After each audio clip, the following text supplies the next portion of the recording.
On this episode, Pat Foley from Syngenta joins us to talk about the advantages of Saltro, the newest and hottest sudden death seed treatment out on the market. We have released a new, same as cash, 0% John Deere Financial program. Hear more details after we chat with Pat Foley. Second round MFP payments and a trade agreement with Canada and Mexico is coming around the corner. Ben talks about why 2019 is an anomaly year for the crop growing season. We polled a few farmers at a meeting we held this past week. See what the results look like for seed order date, soybean trait preference, and why they chose to buy from Merschman Seeds. Hi, this is Joe Merschman. Welcome to Cup of Joe, episode number 16, season 2. Today we got our regulars, Tommy and Turk and Ben, and actually we have an outside speaker today too, an outside guest that came in actually yesterday. He was in town, so we said, hey, we're going to sit down and talk to him. And that person is Pat Foley, the Syngenta Seed Care representative, and he brought a couple nice little tools or displays to talk about Saltro and some of the advantages it has over Olivo. So let's go ahead and get that report in. So Pat, what do we got here today? We're looking at Saltro versus Olivo. Tell us just a little bit about Saltro. We are. So Olivo, as we know, has been on the market a number of years and has been a really good product to control a problematic pest that's out in the market, SDS. And we believe the Saltro has built is a better mousetrap, if you will. The first thing we see with Saltro is no crop response. We don't have the halo effect as we've come to know it. Our seedlings come up out of the ground injury-free, and they really respond well throughout the season. And you can see this in the root growth between the two products, and these are actual roots that have been encased in this plexiglass. But planted the same day, 21 days after planting, you can see the differences there. That early response to the Olivo versus the Saltro can have in a field. Gotcha. So we actually have a testing site in Mediapolis, Yarmouth area, and we got to see some videos and side-by-side differences out in the field, and talk just a little bit about seedling emergence and speed and the difference between the two products and some of the advantages that we have there. Right. In our work, that our lab work especially, to your point about the videos and whatnot, the Saltro plants have a tendency to come up out of the ground quicker than the Olivo, and they're more robust, and and what that means to a grower long term is the quicker we get them out of the ground, quicker we get canopy closure, all those things that go along with production ag, and if we can close that canopy up a little sooner, the herbicides don't have to work as hard or as long to get that weed control.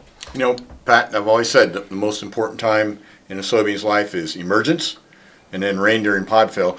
So if you're trying to control sudden death syndrome and nematodes, and it covers not only SCN, soybean cyst nematode, but also reniform root knot, and root knot. Lance and lesion is on the label currently. So yeah, it's going to cover a broad spectrum of nematodes. Right. So yep. Anything you can do to get that plant out of the ground stress-free, right, that means you're off to the races, right? That's right, and understanding the how these diseases work. First of all, the relationship between SCN and SDS, there's a real link there. So if we can control the cyst nematode from damaging the roots, that's part of the way there.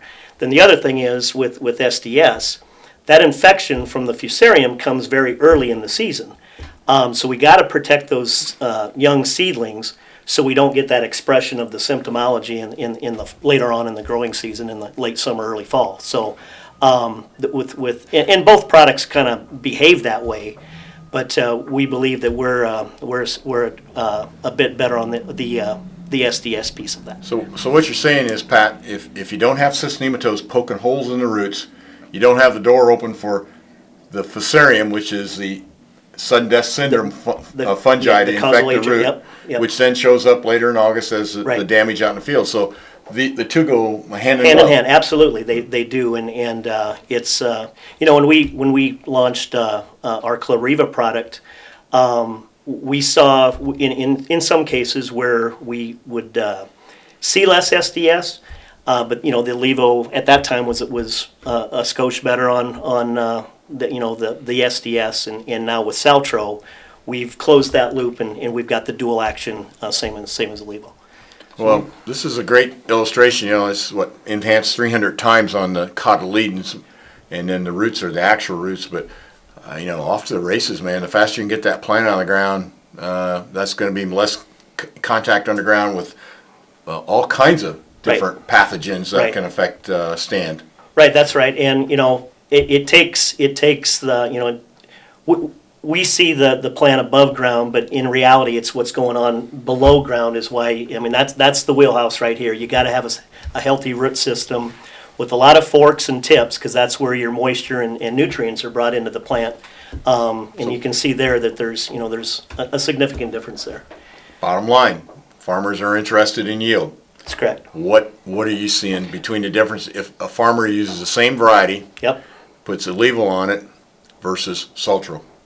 So our data over the last 3 years, and we'll enhance that data package here as harvest finishes up here, and we get the data back. But our data on a significant a high field that's got a lot of SDS in it, above 20% of the field, we're seeing about a 3 bushel difference between Saltro and Levo.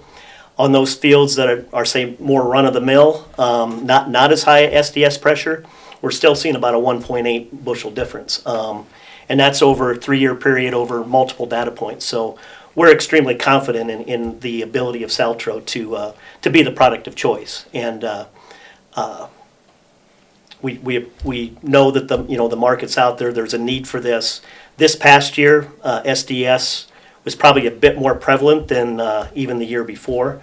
But and that's the other thing about SDS. We used to say it hit about once every 4 or 5 years. It's starting to happen more and more all the time, and it's maybe 1 or 2 years now. So that the occurrence is, for whatever reason, it seems to be closing the gap.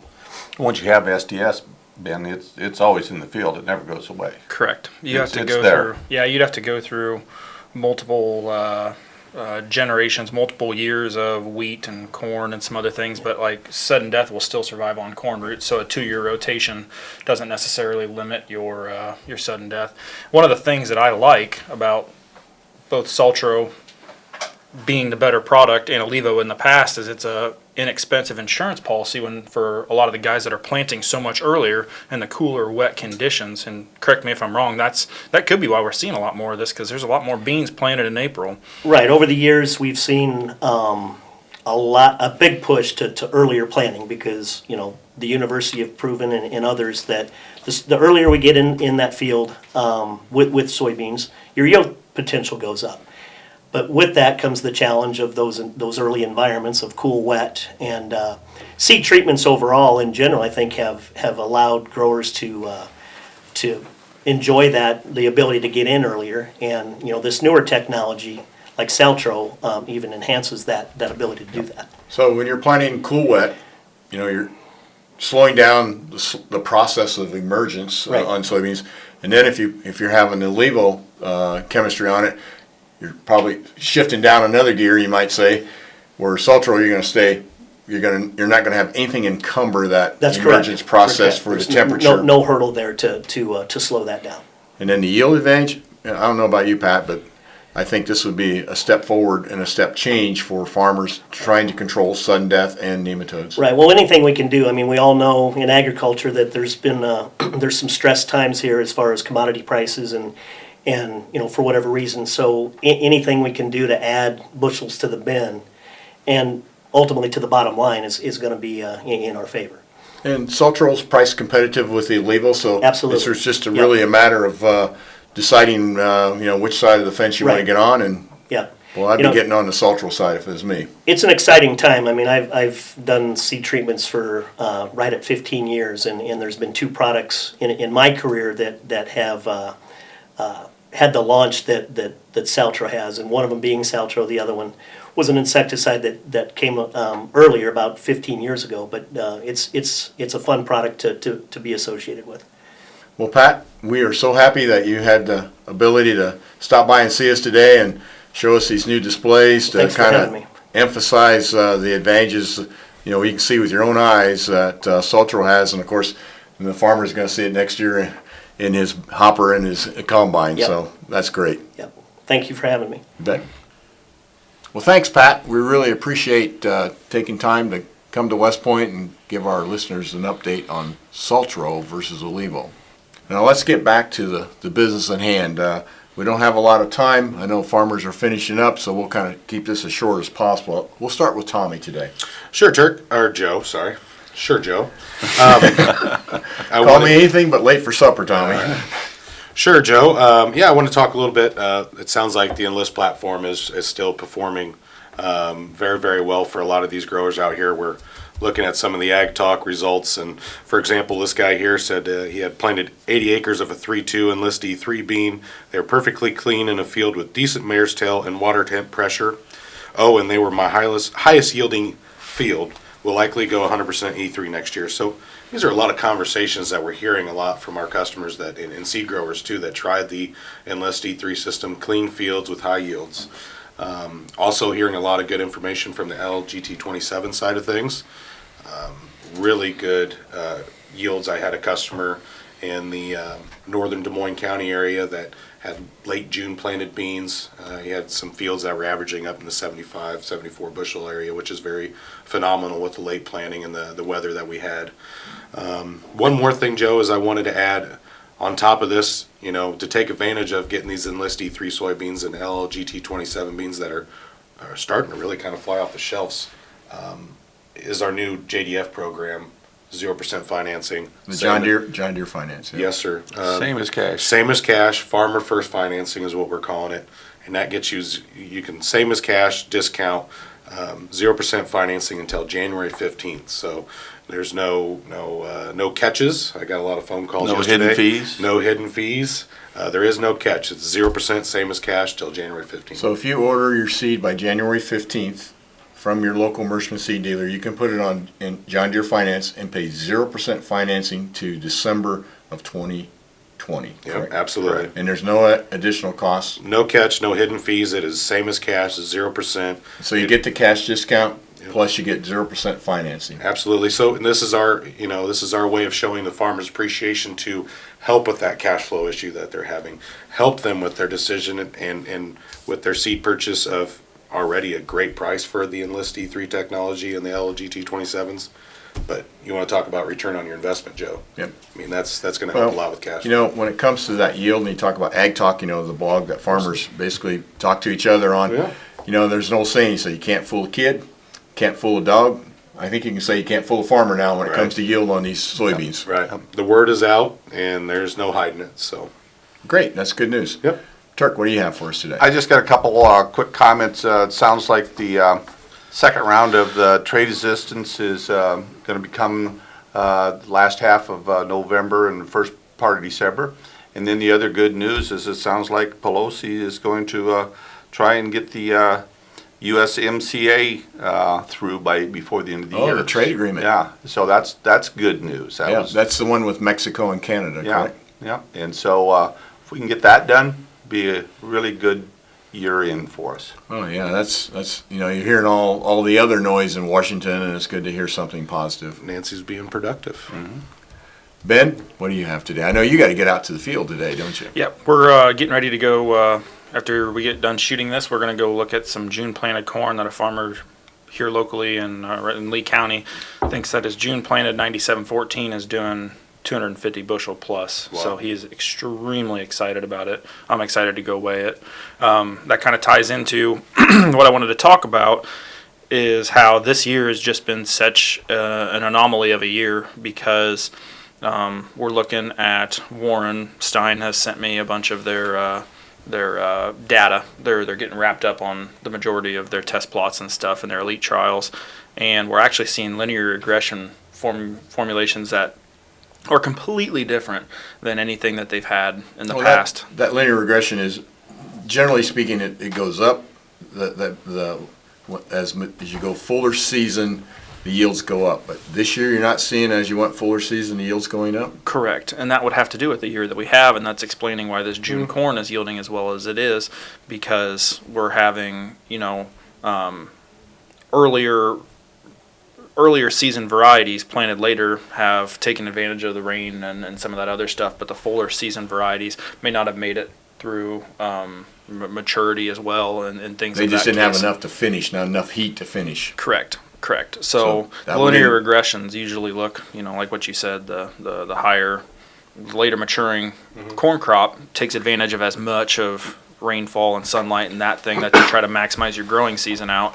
Well, this year our growing season shifted, and then they may not have, like you said, didn't have enough fuel in the tank or enough heat in the tank to get you all the way through. So at the end of the day, as you're looking at data, in the back of your mind, you got to think, well, if I pick my varieties based on this year's data, I might be making a slight mistake. Is that fair to say? Absolutely. And when you and I have already had the discussion on, we're going to be very careful on how we pick, like let's say for this area, 3.8 is a full season variety. It has performed extremely, extremely well, but we need to figure out how that variety performed in an early season and then a super late and try to figure out where we're going to be on our soybean selection in the future. Good point. Thanks, Ben. We had a big meeting at Cape Girardeau this week. Full house, and we have this system, Ben. What's it called? Turning Point is the name of the system. It's what we used in college. It's basically, it allows you to poll large audiences. Poll the audience. Everybody, we handed out clickers, and everybody got a vote. And then we display the results, however they turn out. So thought I'd just let you know what farmers were saying down there as far as when do you plan to buy your seed for 2020? And it appears to me that November things are picking up to 13% of the customers out there said they were going to buy their seed in November. Jumps up to 34% in December. In January it was 20%. So it's basically by the end of the year it looks like almost 55, 65, 70% of the seed is going to be bought. Now, the note on that is that if you haven't bought your seed, you probably want to get ahead of what I call the Christmas rush. You might want to get out there and shop a little earlier so you make sure you get the varieties you want and what you need. So my advice to you is, as soon as you get that crop out, you better be calling your Merschman seed dealer and get your seed bought, or you may find out from what Tommy's showing us on the blogs that some of your favorite traits or genetics may not be there.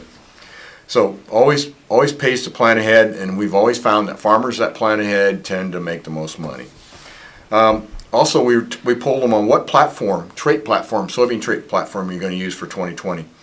And you'll find this very interesting. 51% said Enlist E3, 13.5% said LibertyLink GT27, 18% said the single trait Liberty, 13.5% said Extend, 0% for Roundup Ready 2, Roundup Ready single trait, the old Roundup Ready, 0.75%, conventional was 3%, so it totals up to 100%. But it appears that there is a fundamental shift going on to the new traits, and I think that's great news.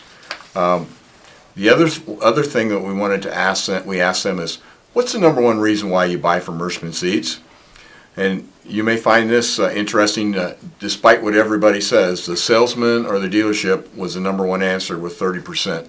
People buy from people you trust, because the seed decision is a big trust decision. So 30% said salesman or the dealership. Then second highest response was company service. They're talking about Merschman Seeds now. Third highest was yield. Fourth highest was price, and quality was last. And and as I look at this data, it just tells me that quality is assumed. In other words, you don't really focus on quality when you buy your seed because you expect it. But anyhow, we're going to post these up. As I was talking about them, you'll have seen them, and you can study them a little bit. But just some good information. And again, I know farmers are, what I hear, most of them are going to try to get wrapped up by Thanksgiving if everything weather holds. And that'd be great news. So Sounds like we got a good week coming ahead next week. let's hope so. Sounds like we need to change the oil in the trucks. Yeah. Be ready to roll. Yeah. Have good tires on. Okay, well, we'll let you get back to work, and as always, we appreciate your business. Don't hesitate to contact Merschman Seeds. Give us a question if you want us to address it on Cup of Joe, and have a safe rest of the harvest, and start getting ready to start thinking about Christmas, because it's coming fast. Take care.